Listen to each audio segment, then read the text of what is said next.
Yesterday Upon the Stair. Written by Pit Viper of Doom. Read for you by Gemini Wishes. Chapter 59. Hikoshi Kenji, otherwise known as the villain Magne, hurries through the dark subway tunnels in search of her old comrades. The tunnels are dark. When Overhaul's lackey took control of them, he knocked out a lot of the lighting on top of screwing with the layout. The dark doesn't matter to her as much as it did when she was alive, but she's still flying blind. That's fine, though.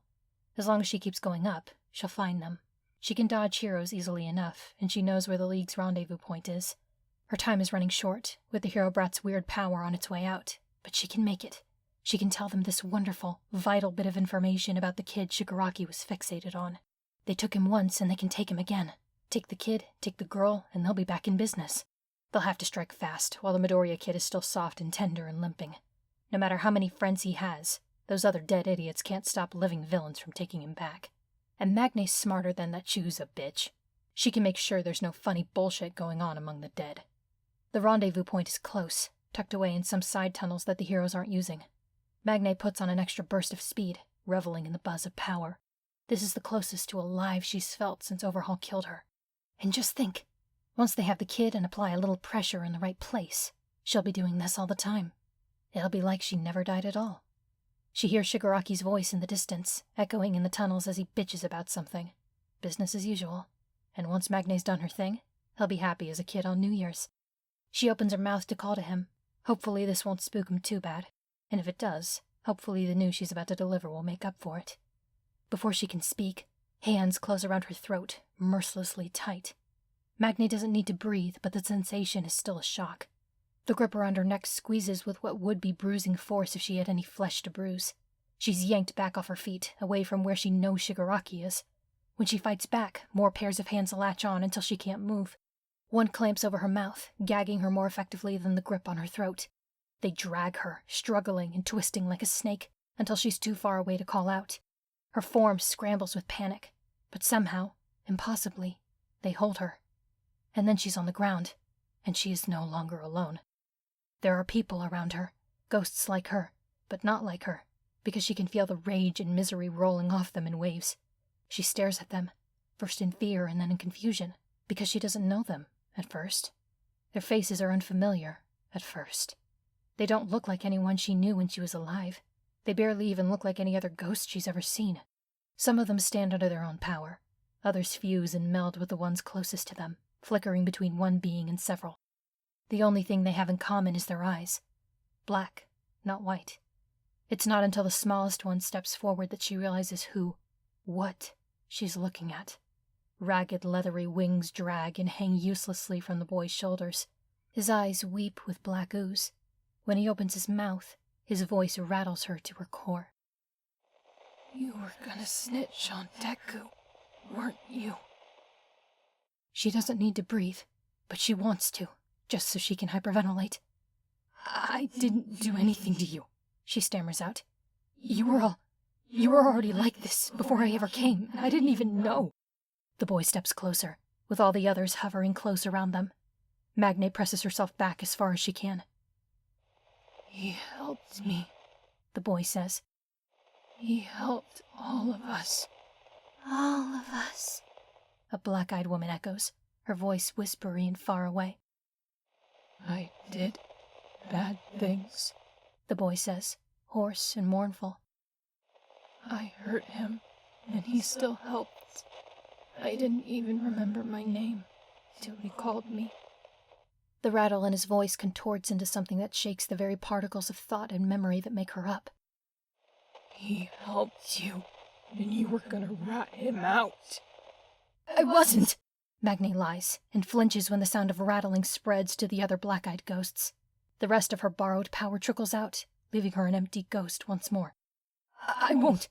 I can't! See? Power's gone. Can't tell them anything. Good. The boy with wings steps closer again. And you're not gonna try again, right? The streaks of black drip down his chin. You know what's gonna happen if you do, right? Yes! Fuck, I get it! I get it! Magne nods. Fine, won't tell him, won't try, just don't touch me. wasn't gonna touch you. The boy smirks like a bully. But we're watching you. Watching you. Don't forget. He helped us. In the blink of an eye, the tunnel is empty. The ghosts and their black, staring eyes are gone. She's alone. Magne lets herself fall apart, just for a little bit. When Nighteye was still a rookie hero, young and raw with the ink still wet on his diploma, he once delivered an injured and delirious civilian to the paramedics. She was older than him back then, but now impossibly young in his memory, barely 30 and already shattered at the spine and bleeding to death. The last he remembers of her is how she looked him in the eye as the medics lifted her into the waiting ambulance and said, in the calmest voice he ever heard, "If they put me under, I'm not gonna wake up." And she was right. She died in the hospital 20 minutes later. Morbid curiosity and persistent nightmares led him to check the quirk registry for her name. She had heat-resistant skin, nothing to do with any sort of clairvoyance. That was intuition alone, and nothing to do with quirks.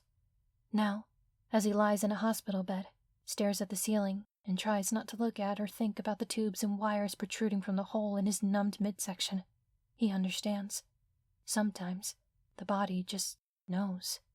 There's no pain, at least.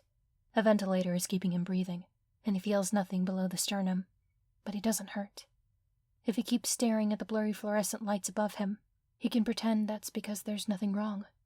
He feels no worse than he ever has at his most overworked, half giddy with exhaustion and fighting to keep his eyelids from slipping shut. God, he's tired. They wouldn't even have to put him under, not when it feels as if he hasn't slept easy since. Nighteye gives up forcing his mind to finish the sentence, and continues the laborious task of lifting his eyelids every time they close to blink. When he hears quick footsteps through the door to his room, he doesn't even bother turning his head. The nurses can do as they like to keep an eye on him and keep him comfortable. No one has said a thing to him, but he knows. He cannot use his quirk on himself, but he knows. The footsteps pause at the doorway, then enter at a slower pace. Nighteye allows himself another risky blink, wondering why this particular nurse is being so hesitant. Maybe they're new, and they haven't seen anything this bad yet. He doesn't expect the touch to his hand, but he doesn't even have the energy to jump. It's enough of a struggle just to turn his head and squint, until the blur above him settles into something more recognizable. A quiet sigh reaches his ears, deep and heavy with sorrow. "Oh, Mirai." His next blink is a little less work. "That you, Toshi?" He barely recognizes his own voice. "I'm here," Toshinori says. Good," he says. "I wasn't sure. Can't see a thing." Toshinori gives a raspy chuckle. "Sorry about that," he replies. "I'll ask after your glasses if you want." Later." His hand twitches, fingers uncurling and reaching. "I don't mind." His knuckle brushes the other hand, and after a moment's hesitation, it settles on top of his. How are you feeling?" Toshinori asks. He takes another breath through the oxygen mask. "Tired." Toshinori's hand starts to slip away. "I can come back if you want to rest." He's not sure where the strength comes from, but he catches hold of Toshinori's hand before it leaves, holding as tight as his limp fingers will allow. "Don't." Toshinori's shape goes still. "Mirai? I'm not done," Nighteye says. "Not yet. If I fall asleep, I won't wake up."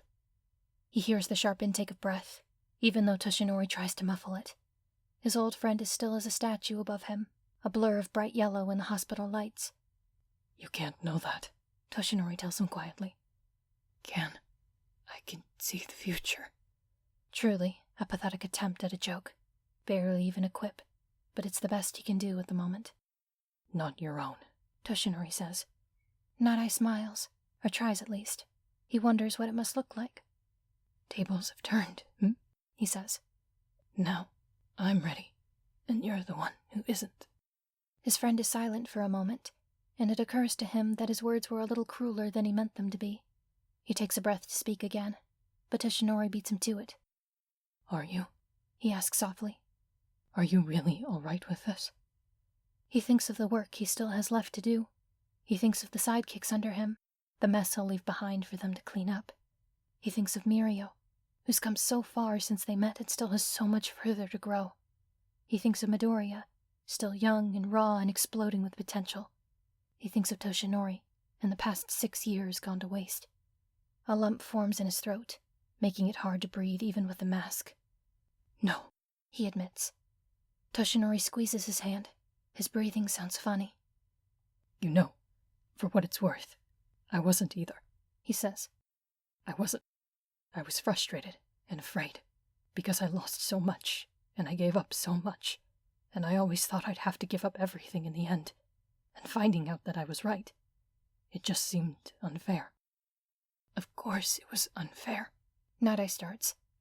But I didn't want to feel that way, so I told myself I didn't, and I told you I didn't, and His voice breaks.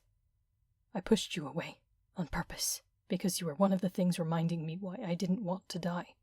I shut you out because when you weren't there, when you weren't close to me, I could pretend I was all right, and I could pretend I had nothing to lose, nothing to leave behind, and I'm sorry, Mirai. His eyes burn. The blur of light and color swims until he blinks, and the tears spill down to his temples. Toshinori's breath rasps horribly. I'm so sorry. He doesn't have much in the way of grip strength, but he squeezes Toshinori's hand with all he has left. I gave up, he says, wishing he could see properly. As soon as things stopped going the way I wanted, I said everything wrong, and when you fought me on it, I gave up. Didn't even try to stay. Another quavering breath leaves his friend, and the hand holding him shakes. Damn, Toshinori breathes out. We wasted so much time. Nighteye blinks away the wetness in his eyes. How's your boy? Izuku's all right, Toshinori says. He's not hurt, just hasn't woken up yet. He's exhausted. In spite of himself, Nighteye smiles. Not surprised. Toshinori's thumb swipes over his knuckles. How'd he do? I was wrong, Toshi, Nighteye admits. You do know how to pick them. Toshinori laughs softly. And everyone else? Was anyone else injured? Or... A few injuries, is the reply, but no fatalities. Snatch, you know, the sand hero? He had a close call, but he's fine. Rocklock is recovering in the hospital. All other injuries are minor, including young Tagada's. Nothing a few healing quirks and bed rest won't fix. Another slow blink. They're getting slower. One. What? One fatality, he says. Could have been worse. Toshinori's hand shakes. Mirai, please. Giving up on me is one thing. Please don't give up on yourself, not after all this. Before Nighteye can answer, there's a commotion out in the hallway. Voices he doesn't recognize call out for someone to slow down, stop running. An apology is shouted back in a voice that he does. Running footsteps skid to a halt outside the door, and Nighteye suppresses a sigh. Deep, deep down, he was hoping to be gone before Mirio had to see him like this. Sir! Mirio stops short at the door. Nighteye can hear him breathing hard, as if he just sprinted through the hospital. That's not good. He was injured and should be resting, healing quirk or no healing quirk. It's not true, is it? Mirio's voice cracks. Eraserhead told me. He told me you were... He enters slowly, with hesitant steps. Please tell me he was wrong. Toshinori takes a breath. Well, we can't know whether... Don't. Nighteye rasps. He squeezes Toshi's hand for all he's worth. A silent plea for silence. Mirai, Toshi says in a plea of his own.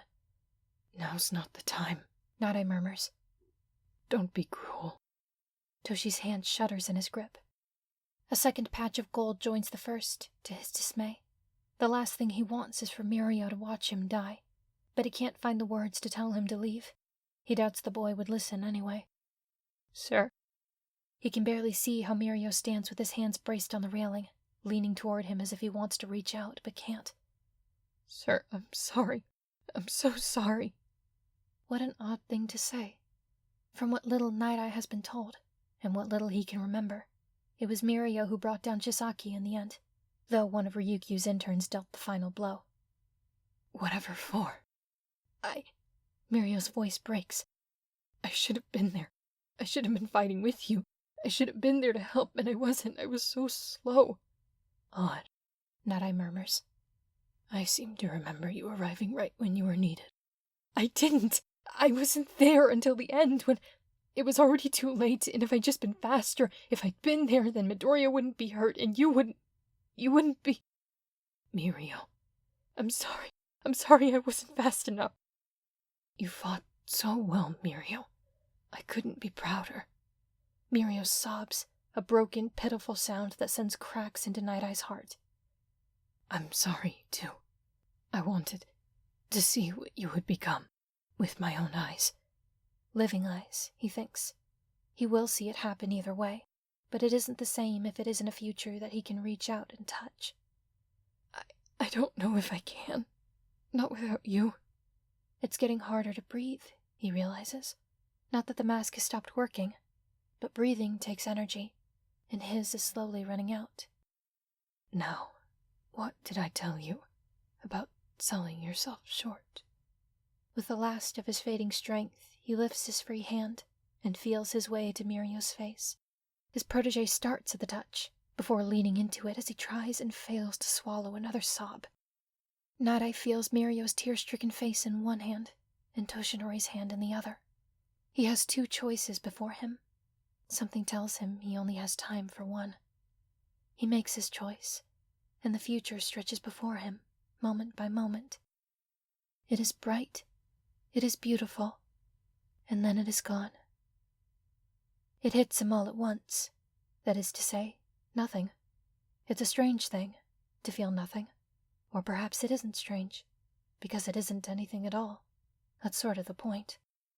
And then, a split second before he's almost gotten used to nothing, everything returns to him, blinding and raw and all-consuming. Frustration, sorrow. He doesn't want to die here, not when there's still more he wants to do. He's only just reunited and reconciled with Toshinori, only to die and leave him again. There's still more he wants to teach Mirio. For once in his life, he wants to see the future play out. As if in answer, his vision returns, only it's not what it was before. The blurry haze is gone, and the world unfolds before him in impossibly sharp focus. He's not lying down and looking up anymore. He's standing up on his own 2 feet, looking at Toshinori's hunched back as his friend leans over his hospital bed. Across from him, Mirio crumbles like a puppet with its strings cut, sobbing. Pain spreads through him the way the heart beats blood through the veins. This is wrong, he thinks. They aren't supposed to look like this, small and helpless in the face of loss. He knows them both. He knows how strong they are, and the world goes hazy as the ragged shreds of his mind scream in protest. Then it settles in sharp, unforgiving clarity, and he knows, he understands. This is his fault. They're in pain because of him, because he wasn't strong enough, because he couldn't do something so simple as live for their sakes, and he should fix this. He should comfort them. If he could just reach forward. If he could tell them that it's all right, that he's here, he hasn't gone anywhere, then maybe the world won't fall to pieces right when he's just gotten it back. He reaches out to them desperately, knowing in the midst of wild, mad hope that no matter how hard he tries, he won't be able to touch them. A pair of hands catch hold of him, holding him back. The anguish that makes him up churns violently, anger and frustration leaking in. How dare anyone stop him? How dare anyone try to hold him back? Not yet, comes the whisper, and the grip on his wrist gentles but does not vanish altogether. He rounds on the voice, and his eyes fall upon Midoriya Izuku's face. Not yet, Midoriya repeats, eyes blank white and unblinking. Let them be. Let them cry. Confusion feels sharper now than it ever has before, and it bleeds into panic far too easily. "What are you doing here?" he asks. "What? You can't be dead. You're not supposed to be." It seems as if he blinks, and the room with his friend, his protege, and his empty body are gone. They're standing in a different room now, quieter than before, and Nighteye looks to the bed and finds a small, plump woman curled over a hospital bed, holding a still, silent Midoriya Izuku's hand. As he watches, the blanket slowly rises and falls. "I'm not dead," the Midoriya still holding his wrist says. His voice is odd, strangely soft and indistinct, as if he's not completely there. "This part woke up before the rest of me did." "Oh," Nighteye says softly. "I'll be all right," Midoriya tells him. "Just worry about yourself." The boy vanishes from his side, But before Nighteye can panic at the sudden solitude, an arm settles over his shoulder, more heavy and solid than he currently feels. "Come on," an unfamiliar voice says brusquely, and he glances over to find the ghost of a sturdy, dark-haired woman smirking a sad smile at him. Might as well say hello to the others. Shota is long accustomed to hospital rooms. He's been injured before. He's been helpless before. He's even been captured before, on more than one occasion. Every time he suffers and survives, he is reminded of how many heroes have died in those situations, and how lucky he supposedly is not to be one of them. He never feels lucky. He only ever feels tired and resigned. When he walks into Midoriya's room and finds the boy's mother holding his hand, whispering to him without any hope for a response, there is nothing he wouldn't give for the power to turn back time so he can give the past few days another try. It's not the first time he's felt that way. It's not the first time he's had to be the bearer of terrible news, and it won't be the last. The doctors say he's as healthy as can be. Midoriya Inko's voice pulls Shota out of his troubled thoughts. She keeps her eyes on her son as she speaks to him. A few bumps and scrapes, but no injuries besides that. He's not even unconscious, just asleep. They were wondering if he was under some kind of quirk. That's how deep it is. Shota nods, then bows to her. "I'm sorry that I did so poorly in protecting him." "You don't need to apologize," she replies, her tone deceptively light. "I've been scared out of my mind since I heard about this mission of his. He's come out of it with scratches and not a single broken bone. He'll wake up soon. He'll be all right." She heaves a sigh. "The worst thing that's going to hurt him from this is that someone else died, and that's not something you can ever have protected him from." Shota disagrees, but says nothing. When she finally looks over her shoulder at him, her face is heavy with exhaustion.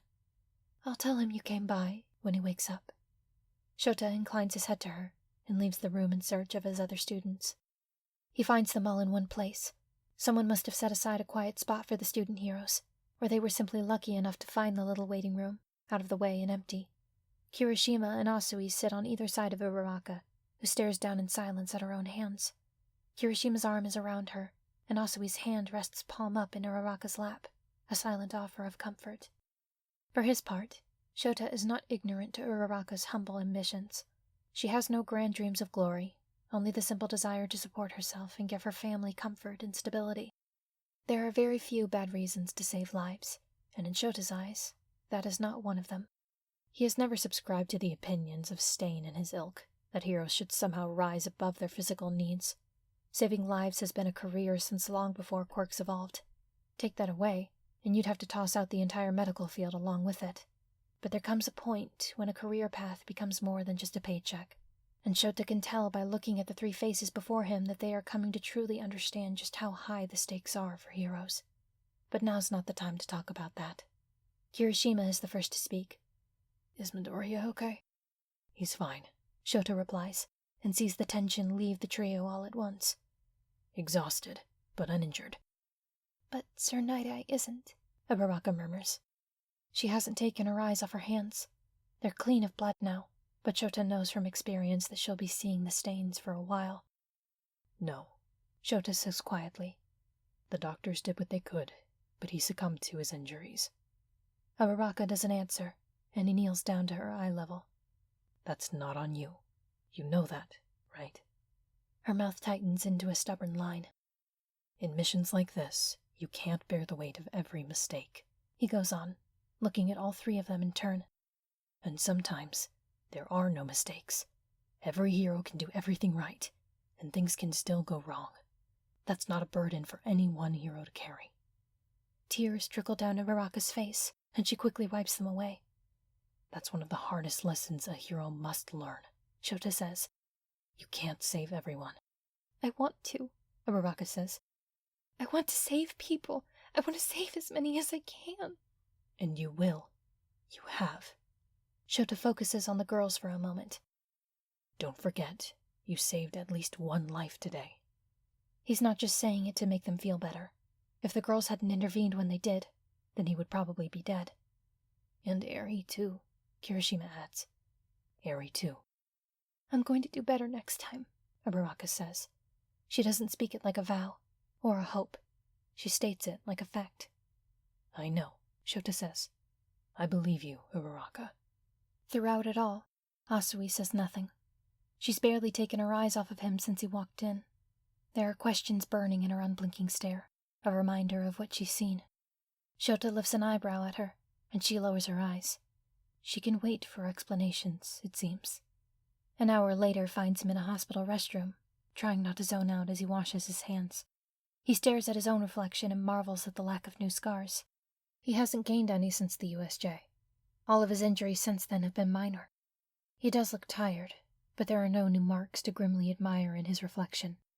Without warning, the temperature drops, and Shota's breath leaves a patch as it ghosts over the mirror. Before Shota can wonder what happened, an invisible finger traces letters in the fogged glass. He's awake. Suppressing a shudder, Shota leaves the restroom behind and hurries back to Midoriya's room. Sure enough, he walks in to find Midoriya half hidden in his mother's embrace, eyes open and looking around the room. They fall upon Shota, and the boy freezes. His mother pulls away to follow his gaze. In the doorway, Shota balks for a moment. Nightaye's death sits in the back of his throat, heavy and inevitable. Before him, Midoriya still looks exhausted, eyes unfocused behind drooping eyelids.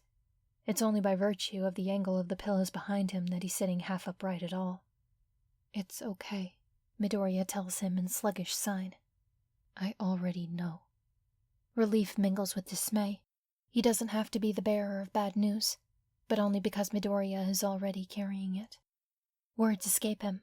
He's comforted people about death before, civilians and fellow heroes alike, but never anyone like Midoriya. With Midoriya, there's a possibility that Nighteye is still here, and Shota doesn't even know how to ask.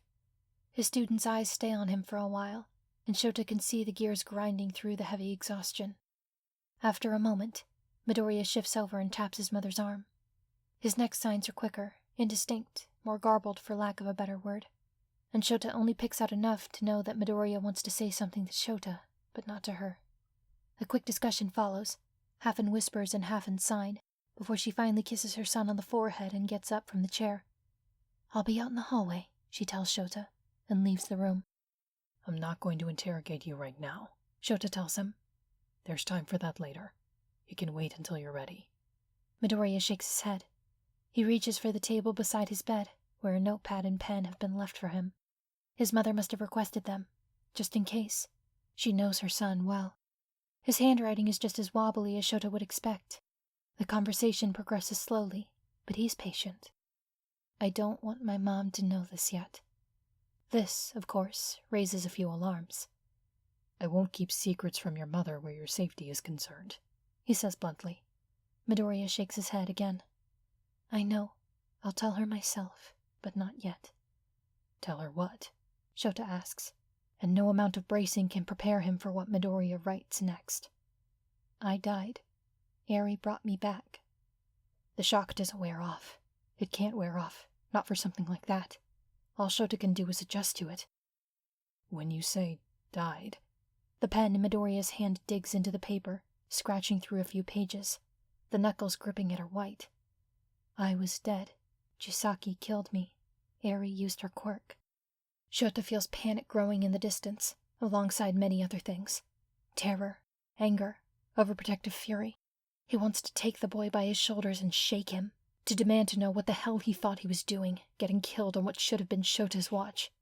He wants to be angry with him for being reckless enough to be in that position in the first place. He takes a deep breath and pushes all of that away. At best, doing any of those things will make him look irrational. At worst, they will teach Midoriya to stay silent the next time something terrible happens to him. Looking at the boy now, with his head hanging so that his hair hides his eyes from view, Shota can see that there is nothing he can scold him with that Midoriya doesn't already know. "I'm glad you're telling me," he says after a moment. It's a gross understatement. There were 3 people down in that cavern with Midoriya when most of this went down. One is dead, one is a small child, and one is a semi-comatose villain set to be carted off to Tartarus. Midoriya could have kept something like this to himself and no one would have been the wiser. Eri's quirk is not a sure thing. It could have failed outright, or it could have worked far too well. Shota could have hobbled into that cavern and found his student gone, one way or another. His hand settles on Midoriya's shoulder. It's just as much for his own comfort as it is for Midoriya's, a reminder that he is still alive and solid and real. I'm sorry that I wasn't there to help you. The shoulder spasms beneath his hand. Midoriya tucks his chin in. There are no tears.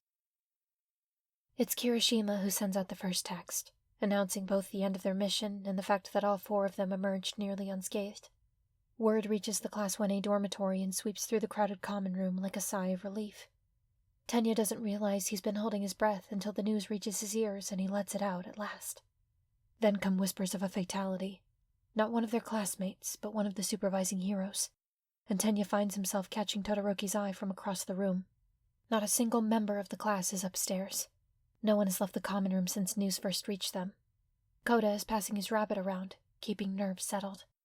Asui sends the next text, letting them know that all 4 of them will be arriving soon, and the nervous atmosphere turns to relief and excitement. After spending all day sitting in radio silence, everyone is eager for news. Remember, everyone, Tenya calls out. Don't crowd them when they arrive. Give them space, and if they don't wish to talk, then don't press them. By the time the front door opens, Mika is in Tenya's lap. In spite of his own reminder, he can't help scooping her up and rushing to his feet. The rest of the class almost crowd them anyway, but Yaoyorozu plants herself at a distance and keeps stern sidelong glances to anyone who looks ready to rush them. It works, and there's a healthy distance when the 4 of them walk in. For a moment, the entrance hall is silent. Tenya looks over his classmates, takes in a few bandages and minor scratches and bruises. True to Kirishima's word, they all seem to have come out of it more or less unscathed. And then Tenya looks at their faces, and knows that isn't the case. For his part, Kirishima simply looks lost. He's smiling as he lifts his hands and calls out a greeting, but it's shaky and uncertain, especially when he glances back at the others. Uraraka's eyes are red and puffy but dry, and her mouth is perfectly straight and tight on her face until she forces it into a smile. Asui's face is carefully blank. Tenya hasn't seen this look on her since after the Camino incident, when she was trying to pretend everything was all right. And Midoriya pauses in the entryway, takes in the barely held back crowd, and immediately backs away until the other 3 are in front of him. They let him without much fuss, with Uraraka shooting him a worried look over her shoulder. There's some milling around before Ashido breaks through and throws her arms around Kirishima. Hey guys, she says.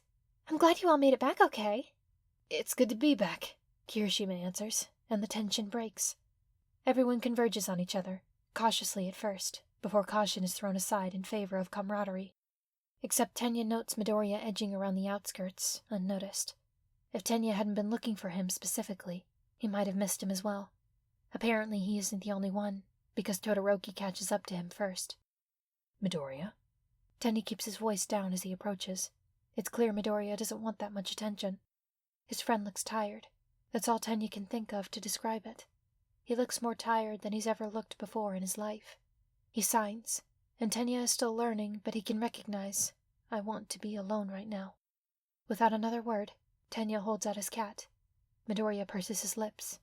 It's not a smile, it's barely even an attempt, and takes her. Todoroki doesn't say anything, just presses his shoulder briefly before letting him slip away. Might be best to leave him alone for now, Tenya murmurs. Todoroki nods once, then slips back to the others. By the time Midoriya creeps back down and takes a place on one of the dorm couches, they've been told enough to know not to inundate him with questions. Within minutes, there's a cup of tea in his hands, Kirishima is leaning comfortably against him, and all topics of conversation are strictly school and pop culture related. Midoriya relaxes, and that's all anyone can ask of him.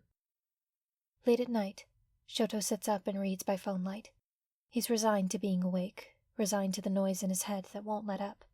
Remedial training, lessons to learn, his friends and classmates doing real hero work while he's still chasing, lagging, catching up. All while Endeavor looks up from the top and threatens to oversee his training in person, as if he doesn't have enough to keep him up at night. And now his best friend, his closest friend, his whatever they're supposed to be called, is, what, troubled? Devastated? It's impossible to say, thanks in no small part to the fact that Shoto can't share in it, because he's still so far behind. So now he's awake, mostly because he can't sleep, but also because he's fully ready for a knock at his door. A few minutes before midnight, it comes. Shoto sets aside his book and his phone and goes to let Midoriya in. Can't sleep either, he asks, once they're settled on his futon, sitting on it, not lying down to sleep. Midoriya releases Mika and lets her wander. I want to be alone right now, he signs. But I don't think I should be alone. That's a feeling he can definitely understand. You don't have to say anything about it, he says. The others filled us in on what happened. Baraka filled us in on the other stuff. Midoriya nods. I just don't know what everyone will say about it, he says. Anyone who knows anything about heroics will understand, Shoto answers. You don't know that. Shoto hesitates. I know that heroes make hard choices every day, he signs. And I also know you tend to make the right ones. He doesn't know if that's comforting or not. It gets a thoughtful frown, but not much else. Hey, Midoriya, he says. I thought I said you could call me Izuku. He rolls his eyes. It's not like you ever call me Shoto. Midoriya, Izuku, stares at him, surprised. Then he spells out Shoto's name, one character at a time. Glad we're in agreement, Shoto says, and Izuku sort of smiles. It's not quite a smile, but he'll take it. And next time he's going to be there, so no matter what happens, he will understand. So anyway, Ochako finishes. Ghosts. Ghosts. Siyu agrees, sitting back. Her head tilts back until she's looking at the ceiling. This is a lot. Ochako remembers how her revelation treated her, easily since she just recounted it to Siyu, along with the rest of what she knows. She and Ida have Deku's blessing to explain things to Siyu, but it still feels strange and wrong to discuss his quirk without him. If you need time to process all of this new information, please let us know, Ida says. And please don't feel bad for doing so. I know from experience just how overwhelming it can be. Of course, Siyu says with a soft croak. But I think I'm all right. You're right, it is overwhelming, but it explains some things that I've always wondered about. That helps. And we do apologize for keeping secrets from you, Ida says. No, we don't. Ochako cuts him off and ignores the sharp look he sends her. This is Deku's quirk and Deku's secret, and I'm not sorry that I didn't blab about it to anyone. Even you, Suyu. No, you're right, Siyu assures her. I understand that more than anything else. I understand a lot of things. She taps her fingertip against her mouth thoughtfully. The only question I have left is his second quirk. Second quirk? Ida echoes. His strength, of course, Siyu says, ribbiting again. The green lightning? Where did that come from? Ochako shrugs. I just assumed he was channeling the power of the dead or something. The ghosts we saw in the tunnel had green sparks too, remember? Maybe, Siyu frowns. I suppose that's as good an explanation as any, since none of us know much about ghosts beyond what Midoriya has told you. I trust him, Ida says firmly. If there's something that we need to know, then I trust that he'll tell us. If he doesn't, then I don't believe there's anything to be gained by prying. Weren't you just trying to apologize for helping him keep a secret? Ochako points out. Her friend splutters for a moment. Midoriya's discretion concerning secrets is not the same as mine, he says. While I am not personally comfortable with withholding information, I can understand that his situation is different from anything that I have personally experienced. You're a good friend, Ida, Siyu assures him. And Ida splutters again, suitably pleased. I do my best, he says, especially in times as trying as these. Ochako hums in agreement. It's been the better part of a week since their internships ended, and they're all finally settling down. Deku still isn't speaking, and everyone's been trying to be helpful, whether it's by keeping him company or keeping him occupied. Even Bakugo, in his own way, is trying to be helpful, if only by staying away from him. He's been spending most of his time with Kirishima, which Ochako was glad of. Kirishima's the only one who didn't make it to the deepest chamber of the base. She's pretty sure he's been feeling left out, even if it means he missed out on something unpleasant. She can understand that feeling, too. Siyu goes back to staring up at the ceiling. Still, it's hard to imagine that much power in one person. He's always been strong, Ida points out. Not just that, Siyu says. I mean, just think. He has his strength, but he also has this invisible army that no one can see but him. They can be anywhere, and most people don't even know they're there. It's the perfect quirk for surveillance, and in a pinch he can make them a physical threat as well. He's not just powerful. He's powerful in two different ways. Yeah, Ochako says softly. All of that, Tsuyu goes on, and it still wasn't enough to beat Overhaul on his own. Hey, Ochako says. That's hardly fair, says Ida. We're all first years, and this was his first internship, no matter how powerful he may be. You remember what Aizawa sensei told us, Ochako adds. It's impossible for a hero to save everyone, especially by themselves. I know, Tsuyu blurts out, sitting up to shake her head furiously. Sorry, that came out wrong. Of course it was his first. Our first. That's what I mean. It's just, we've been thrown into the deep end since we started. First the USJ, then the summer camp, and now this. Even Todoroki and Bakugo, two of the strongest people in class, didn't get their licenses. Even Midoriya, who's even stronger, even he was overwhelmed. She sighs. Sometimes it feels like we've barely even started. It's a heavy bundle of thoughts to consider all at once. They're all so busy considering it that none of them notice the object of conversation listening at the doorway before silently backing away. On the outside, the kid's doing a lot better. Beyond that, it's anyone's guess. If Izuku's talking to anyone, Nana isn't one of them. But that's okay. She can understand that, because this might be the first time someone that he knows has died. She remembers watching Toshi spiral in grief after she died.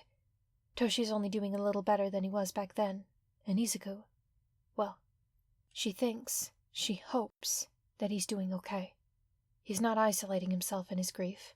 He's not falling into any harmful coping mechanisms. Quite the opposite, really. Where is he going now? That brings her to the main project on her hands.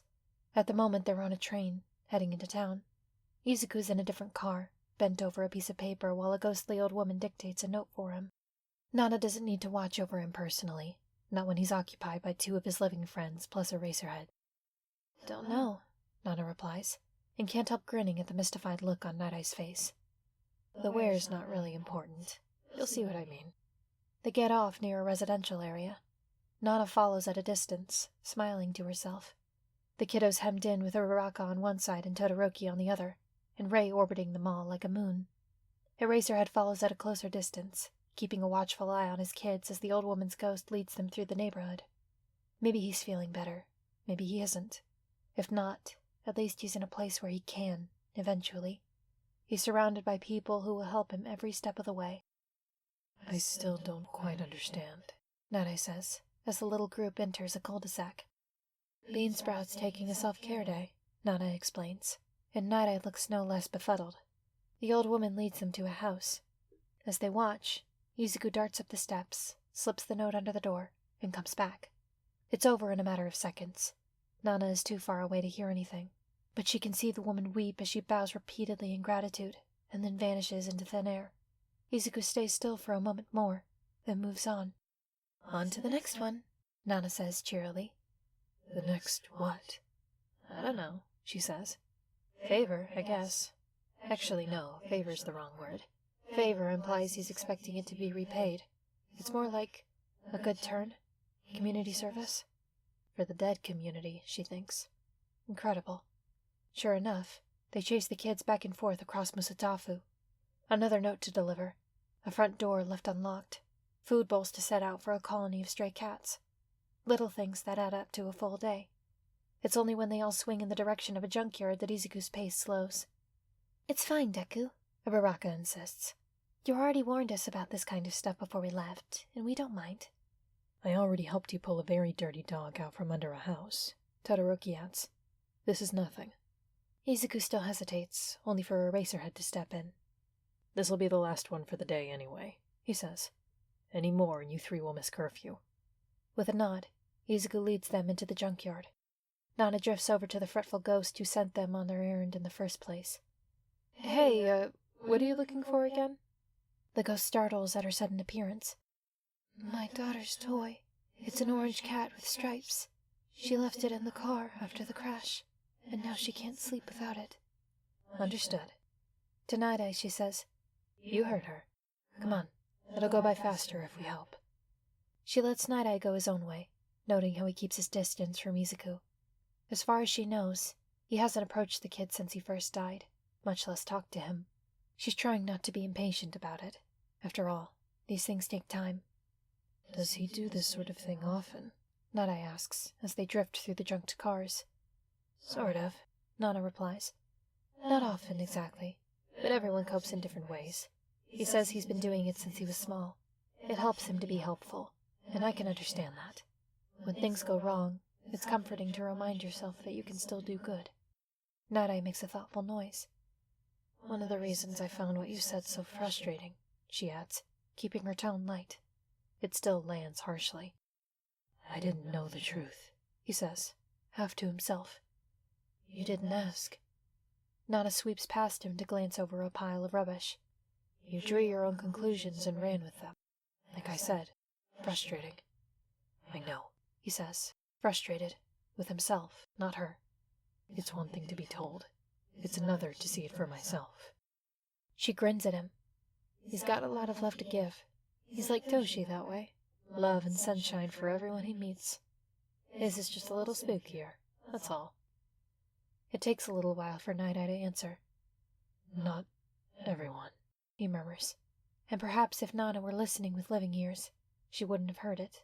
Not me, he doesn't say. She sends him a sad smile. Oh, but he could have, she says. You were just prickly about letting him. He winces. You were. Past tense. You can fix that now. People like us, with nothing left to do but wait for the ones we love. All we have now is time. And when Izuku's around, that's all we need. He'll do the rest. You just have to ask. I found it, Nighteye says, instead of answering. He's standing by another car, a gray minivan with a shattered windshield and mangled front. The back is mostly intact, aside from cracked windows, through which Nana can see the orange-stuffed cat lying between the seats. Good, Nana says. You should tell him. He gives her a pained look, and she laughs, and he sighs before following her advice. Nana wishes, more than anything, that it could be enough to fix the hurt she knows Izuku's feeling, but she knows it can never be that easy. She hasn't even seen him cry. For once, Shoto doesn't jerk awake in sudden alarm. He isn't startled or shaken awake. It happens quite naturally, as far as he can tell. One moment he's asleep, and the next he's opening his eyes, drowsy but calm. His room comes into focus around him, dark enough that he probably won't have to get up for hours yet. Izuku isn't moving or making any noise beside him, which begs the question as to what woke him up. Shoto shifts carefully, not wanting to disturb him, but it proves pointless when he reaches an angle so that he can comfortably look over at Izuku, and finds him awake and staring up at the ceiling. His first thought is that a nightmare woke Izuku, who made just enough noise or movement to wake Shoto. But that can't be it, because he's seen Izuku tense and shaken from a recent nightmare, and right now he's neither of those things.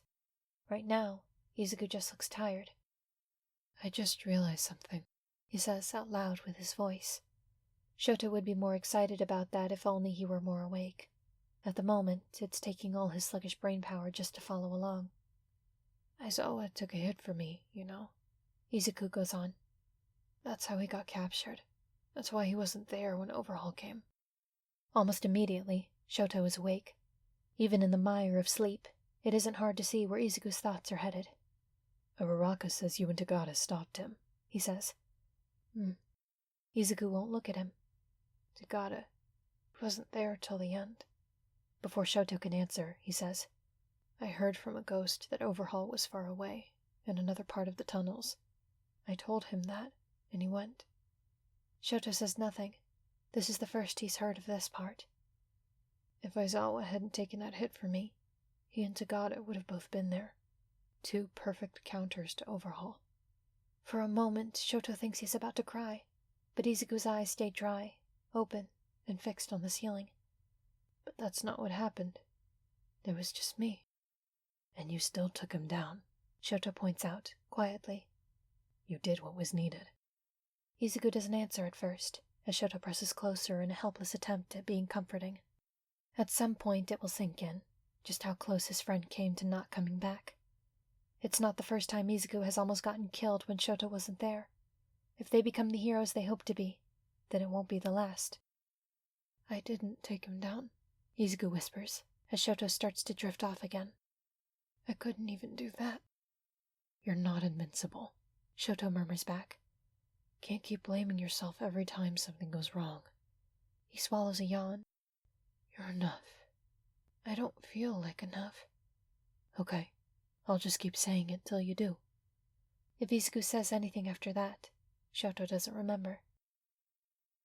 Objectively, today is a good day. It's overcast, of course. It's well into fall, with winter just around the corner. The air is crisp and fresh from recent rain, and the sky is pale silver instead of the heavy dark gray of rain clouds. It's cold out, but not too cold that going out is too much work. Perfect sweater weather. Less objectively, today could be a lot better. It could be a lot worse, but there's room for improvement. Of course, there's always room for improvement. But in this case, there's a lot of room.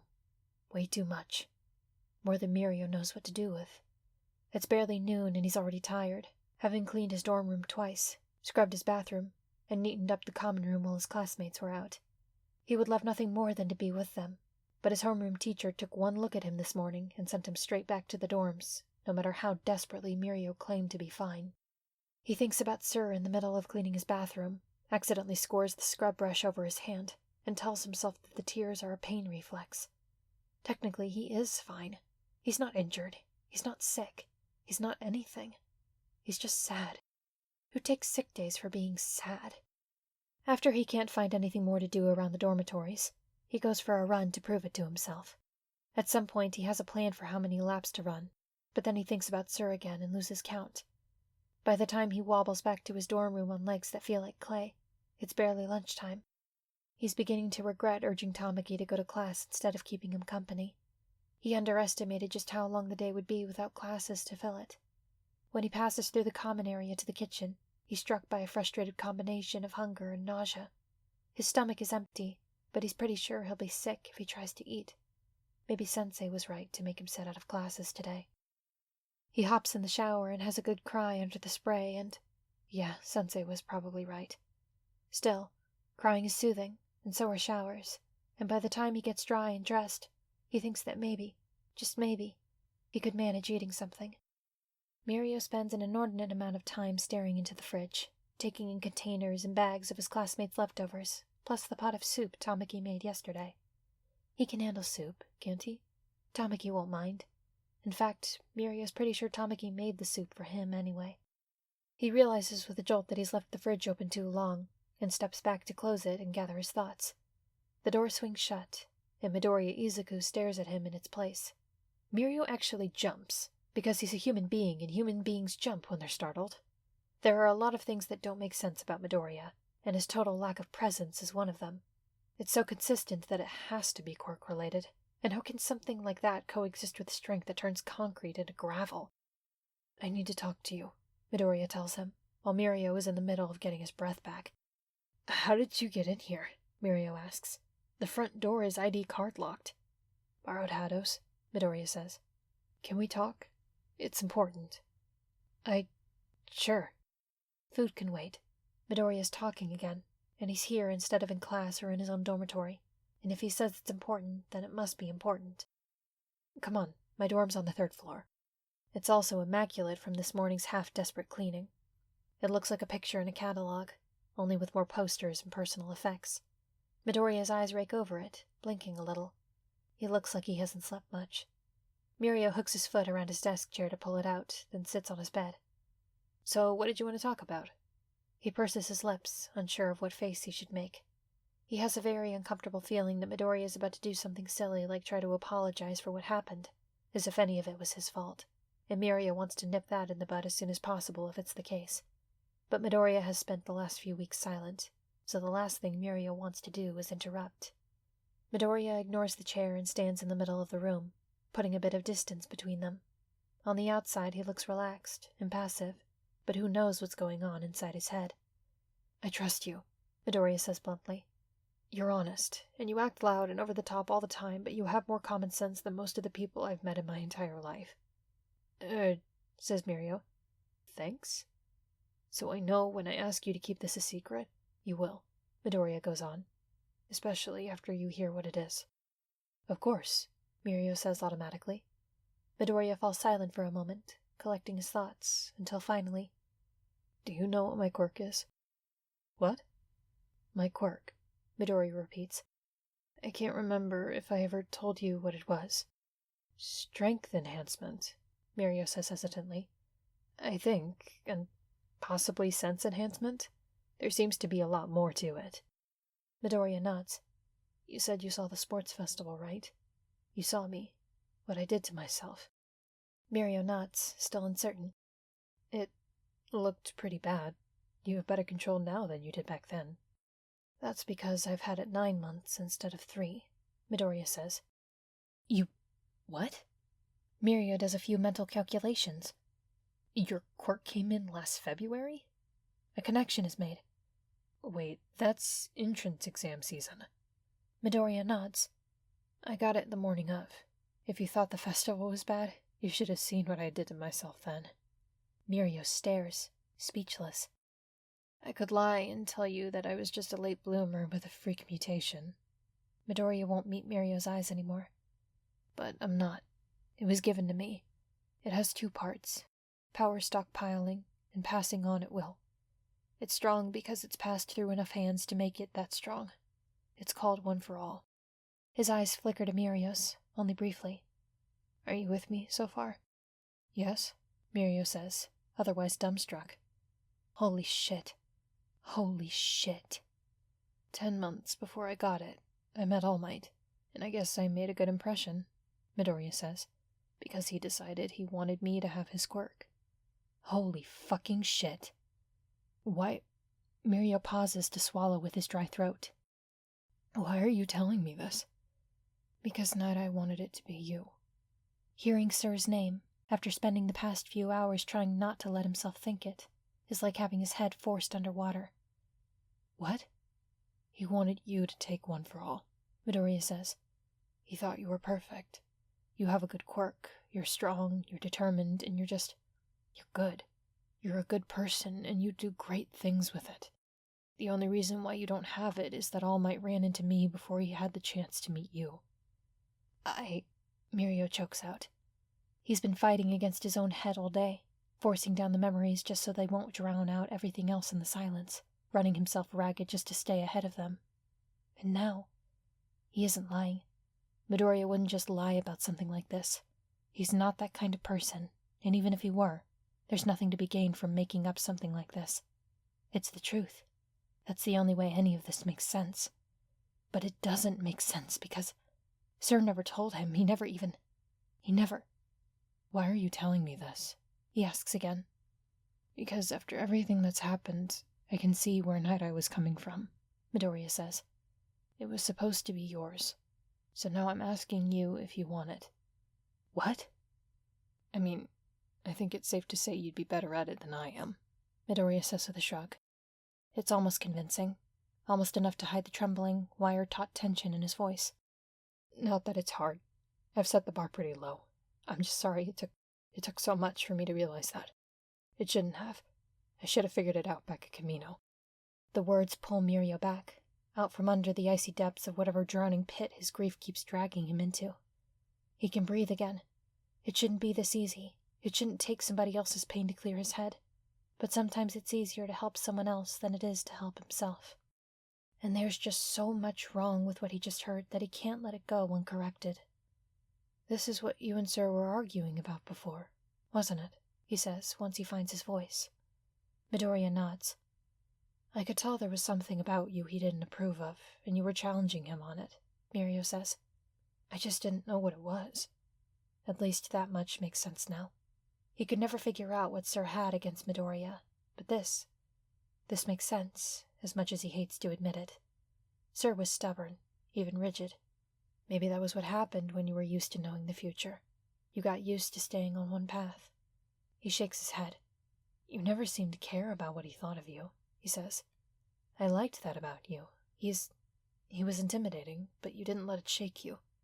He can almost feel the compliment slide off of Midoriya, never catching. What changed? Midoriya stares at him like it's the dumbest question he's ever heard. I got him killed, Mirio. Mirio isn't sure what surprises him more, the use of his first name or the cracks spreading through Midoriya's cold shell of nonchalance. I walked him into a trap, and I slowed down everyone who could have helped, Midoriya continues, almost viciously. Even Eri. She could have saved him, but she didn't because she had to save me instead. His voice breaks, but he doesn't stop. And it made me realize that maybe I'm not the right person after all. Maybe All Might was wrong about me. Maybe Nighteye was right the first time and I was just too stubborn and arrogant to admit it. He stops to flinch, as if someone's shouting in his ear. He stops again, and doesn't continue until his voice is just a little bit steadier. I just had this moment of clarity. No, you didn't, Mirio says. Midoriya stares at him, startled into momentary silence, and Mirio happily presses into it. He's heard enough. You've been confident in your abilities this entire time. Mirio ignores the way Midoriya's hands curl into fists. And you should be. You've been getting things done with or without that quirk, wherever it came from. You saved Eri the day you met her. You protected her when the League tried to take her back. You did, Midoriya says, quiet and tense. If it had just been me, they would have taken her. And if you hadn't been there to slow them down, it wouldn't have mattered if I got there or not. Anyone can slow a villain down. Maybe so, Mirio says. Maybe others could do the things you've done. Maybe they couldn't. That doesn't matter. You were the one who was there. You were the one who did them. Midoriya opens his mouth to argue, but falters when Mirio stands up. So not everything went the way you wanted this time. You made mistakes, and there were consequences. And now you think the rest of it doesn't matter anymore? Midoriya flinches again. That's not clarity, Mirio says. That's doubt. Don't get them confused. He knows it's coming. He's seen it in the sheen in Midoriya's eyes, hears it in the hitching breath that breaks the silence that follows. In a matter of seconds, whatever dam Midoriya built up against it breaks down, and his watery eyes and uneven breathing turn into soft crying. In 2 steps, he closes the distance between them and pulls Midoriya into a hug. The kid stiffens up for a split second, then rocks into him with a hoarse, muffled wail. I'm sorry. You don't have anything to be sorry for. Midoriya shakes his head furiously. If anything, I should be the sorry one, Mirio says, and his voice wobbles when his throat almost squeezes itself shut. I should have been there to help you. You should never have had to face that alone. I wasn't, Midoriya sobs. I wasn't alone, but it didn't even matter. I tried so hard, but I couldn't. Of course you did. I know that. Mirio gives him a pat. I haven't said thank you yet, so I'm saying it now. Thank you, Deku. It wasn't enough. I wasn't enough. Hey. Mirio forces himself to let go, pushes Midoriya gently back so they're looking each other in the eye. Don't forget, Sir was there with you. And he wasn't enough either. He wasn't strong enough to save himself either. All the other pros in this mission weren't even strong enough to be there to help. And I wasn't fast enough to reach you until it was too late to save him. He squeezes Midoriya's shoulders, forcing him to look at him instead of the floor. This is not all on you. Do you understand? And you're doing no one any favors by trying to give up now. He levels a steady glare through his own tears. I won't let you give up on yourself. Midoriya holds his gaze for a few moments before shutting his eyes and taking a deep, shaky breath. When he's sure the kid isn't about to keel over, Mirio lets go. Midoriya takes a few more breaths, and the tears finally subside. Feels a little better, doesn't it? Mirio says, wiping his own eyes. A little, Midoriya admits. Sorry about that. Don't be sorry. In fact, new rule. You're not allowed to apologize for anything for the rest of the day. I mean it, he adds when he sees Midoriya wince. I don't blame you for what happened. It never even crossed my mind to blame you. And I know that... His voice catches. I know he felt the same. I know you didn't get along, but he wouldn't blame you for this either. I know, Midoriya says, with a raspy cough that almost sounds like a wretched laugh. I know that. He swipes his hand over his eyes. It's hard to... His voice trails off. Tired, reddened eyes meet Mirio's again, wary and considering. Mirio feels like he's being sized up for something, and a smile fades with confusion and worry. At last, Midoriya seems to come to a silent decision, and his eyes flicker away again. It's hard to believe that sometimes, he says, even when he says it to my face. Not for the first time, Mirio's mind goes momentarily blank. He hears the words, even understands them individually. Taken together, they stop making sense. What? Midoriya's eyes slide shut. It's been hard, just trying to look him in the eye. He's been patient, though. When they ask him to give me space, he listens. I appreciate that. Midoriya, what are you talking about? Mirio can't describe how those words make him feel, only that it's some flavor of uncomfortable. Green eyes open again. Do you remember when you sparred with my class, and you asked me afterward how I predicted you? Yes. I didn't predict shit. Midoriya braces himself. I've only had one for all since last February, but I've been talking to the dead since I was little. For a moment, Mirio's first instinct is to laugh. Not his usual full-throated belly laugh, but one of those thin, warbly noises he only makes when he's nervous or desperate to fill the silence. He just manages to cut it off before it leaves his throat, and what emerges instead is, You... what?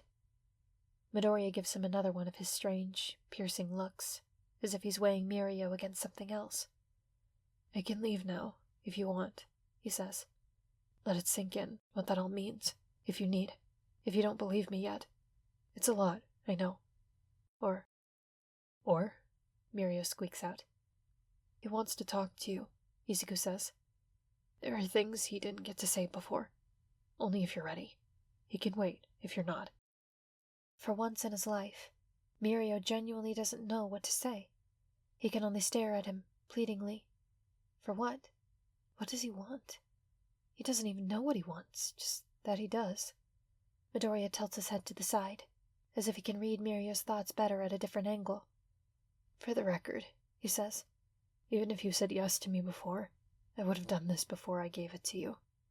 He activates his quirk, one for all, and reaches out to grasp something that Mirio can't see. There's a surge of green lightning, and then... As shocked as Mirio is to see him, Sir looks even more surprised to be seen. He blinks, only his eyes aren't there anymore. They're white and empty, but other than that... This'll last about 20 minutes, Midoriya says. If you need more time than that, come get me. With that, he leaves. Mirio barely notices. It's not like it was before. Sir isn't like he was before. His eyes are gone, and he's pale and tired-looking. He looks like a man who's just died, but is still somehow awake. I'm sorry it took so long to get back to you, Sir Nighteye says, awkward and unsure in a way that Mirio has never seen him before.